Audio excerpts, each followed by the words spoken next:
These are the generations of the heavens and the earth when they were created. So, and now we're moving forward into the actual creation story, which is in the day that the Lord God made the earth and the heavens. So when no bush of the field was yet in the land, and no small plant of the field had yet sprung up, for the Lord God had not caused it to rain, and there was no man to work the ground, and the mist was going up from the land, and was watering the whole face of the ground. Do we want to keep reading all the way until No, because right now the next it says then the Lord formed the man. So let's hold on there right, right, because right? the part that stands out to me that's very important because I think we talked about this a little bit last time is this part. There was no man to work the ground. So remember how last time we were kind of trying to think about the Garden of Eden and how men weren't really meant to work, but it is. He is creating men to work the ground. Mm-hmm. So ultimately to serve God and work the ground. So they're not going to be like necessarily handed to, they're going to earn their food. Right. So there's no surprise later on when they're like, "Oh, guess what?" No, I think You, I you think see what I'm saying, getting at though, right? Because when yeah. when I told you that he said men to rule over the animals and have them for food, and here he again is saying to work the ground, you know, Right, because but that also could just mean like you're maintaining what is there. You're there's no point in having fruit for no one to if no one's eating it. There's no I know it does say work the ground too. But yeah, later on it gets into a more of a suffering type of idea than a working of the ground, but okay, hold on. Divine purpose for humanity. In both Genesis and the ancient texts, humans are created to serve the gods or God, often to provide labor or maintain divine will. More focus on labor in myths than in the Bible. So I think that's important. hmm. We got then the Lord God formed the man of dust from the ground and breathed into his nostrils the breath of life, and the man became a living creature. And the Lord God planted a garden in Eden, in whom he had formed. Whoa, see? It missed And the something, didn't it? Lord God planted a garden in Eden in the east, and there he put the man whom he had formed. It's doing something You weird with can. your app. Yeah, it's pretty annoying because I'm either missing like the bottom line or the top line. Oh, Okay. toolbar unlocked. There was a toolbar in the way. Yes. So can we also go back to verse 7? I need to go to the concordance. So I think it's important because we're reading the Hebrew Bible, but we're reading it in English. And so I think it's good for us to do dissect some of the language, some of the words, and I can get there so fast. Which word is standing out to you that you want to look Verse into? 7. Formed, I think it is. Yotzar. It has two yods, which hints at there being two creations of Adam. One is a primordial Adam, which is the unified spirit between God, and then the other is the fallen Adam. Hold on, hold on. Mhm. Why do you think that again? It's because of how the language is written. So it's more about trying to explore like a spiritual understanding of what's being written here. But I think I may be skipping a little bit ahead, even though I have this under my notes as verse 7 specifically. Um, yeah, but the initial creation of Adam, so the word formed has two yods, basically hinting that there's two atoms. And we're going to see that, right? That there's this atom that's created that is both male and female, right? And then moves into Adam, splits into Adam and Eve. So now we have a different Adam already. And then like a fallen version of Adam, which is after the tree.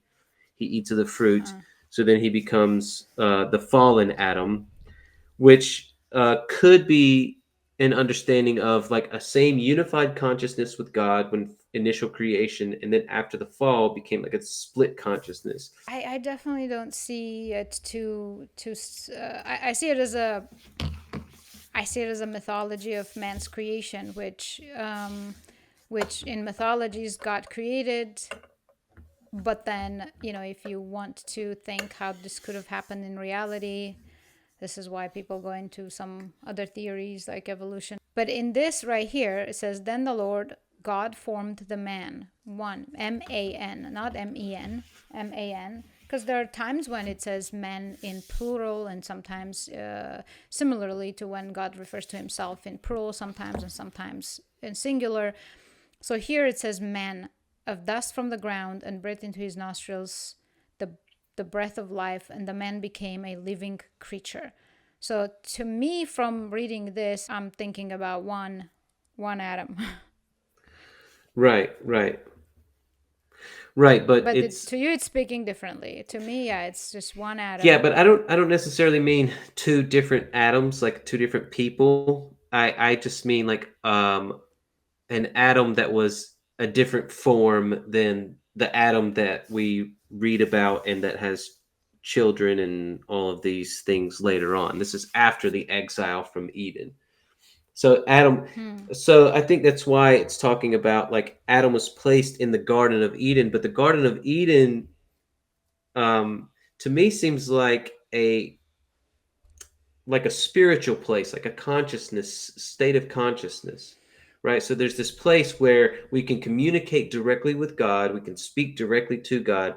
He's walking around with us, right? So this is more of like a maybe a spiritual place, maybe a place with inside the mind or something. I don't even know exactly what I'm exactly what I'm trying to say there, but and then um so after the eating of the tree, there comes this state of consciousness where it's like I'm no longer now divinity is like shielded from me, like I'm not able to see these things.